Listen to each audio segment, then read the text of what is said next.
Welcome to the Rediscovering Your Creative Self podcast, where you get a weekly dose of inspiration and motivation for your creative practice. Within the layers, every stroke, every mark, every time we pick up a brush, a pencil, or a digital pen, we are putting marks on a surface. Every one of those marks build one mark on top of the next. That is the history of our art. That is the history of our painting.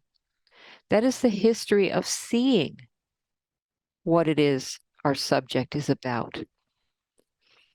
All of those layers that we build up, especially when we're doing mixed media, the format of the piece.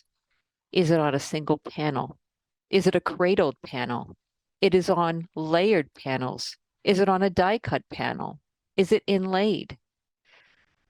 From our decision about the format, the construct that we decide, is it metal, is it wood, is it canvas, all give us different outcomes. Then we move from the surface ground, the topography of our painting. What we choose to do with that typography affects the outcome. One layer upon the next. As we render our subject, whether that subject be a landscape or a figure, an object, or even something abstract or conceptual, every mark we make onto that surface, onto that topography, onto that ground, has a history of decision making. We put something down and we respond the next stroke. One stroke atop the next. When we finish our work, that last mark, those marks that are on the top, those are our final statements, our final decisions. But everything about that comes before is an exploration of our subject in some way. Because when we put something down, it could be a wash or a texture, we are responding to that. It has given us visual clues for our next step, our next stroke. So when we look at art or we study the paintings of the great masters or other artists, what are their marks? What is the language that they're creating? What is the visual melody of their strokes? And what are the strokes that are on the top? And then if you look carefully, you will see marks or paint that is in the very first layer of the painting, still exposed in some areas. Everything is a journey of succession, one thing on top of another. Next time you're creating your art, I want you to think about that. Think about what those marks mean and thinking about more meaningful marks, okay? Sometimes we get into the process of kind of filling in. Think about the strokes you make as a sense of feeling.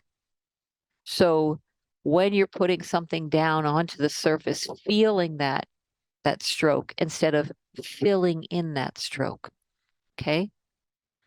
Think about the surface as a partner that you're dancing with. You are doing where you're leading, it's leading, you're leading, it's leading. Sometimes it changes, right?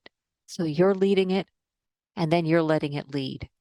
So think about painting and drawing as a dance, that you are rhythmically flowing across the surface and everything you build up is about that dance.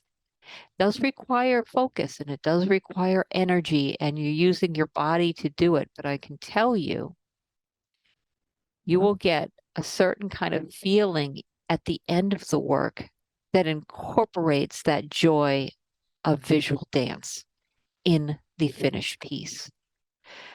pieces that you struggle, pieces that you are filling in, pieces that you are not engaged in that, rhythmic flow, always look different. And I think it's important to think about when you're painting that you're engaged in this conversation, in this dance, where the layers and the things that are happening are not just in and of themselves, they are part of a whole. They are part of something bigger. Kind of just like life, we're all united. Things are a part of something else. There is in the landscape, under the soil, there's history of rock, and maybe there was volcanic, residue from years past and things fossilized. And so there's always layers, even in the earth, right? There's layers in the sky through our atmosphere. All of those layers are what constitutes the sky. All of those layers are what constitutes the way we see the earth. All of the layers that are in the sea constitutes what we see as the sea. It's not just one thing. It's all the things combined that make slight changes to what results. So for this week, as you're working in your sketchbooks or as you're working on finished pieces, I want you to think about that element of layers and purposeful layers, and also purposeful mark making, fluid mark making where you're making it a dance, a correspondence between you and the surface. Have a great week, and as always, create from the heart. This audio series is part of my Navigating the Labyrinth of the Creative Mind Patreon endeavor. The site uniquely intermixes self-reflection and personal storytelling with exploratory mixed media techniques and expressive approaches to art making, elevating the creative consciousness and guiding each person on his or her own path to discovering the creative spark that resides within. Check us out at www.patreon.com/Lisa L. Cyr, and that's spelled CYR.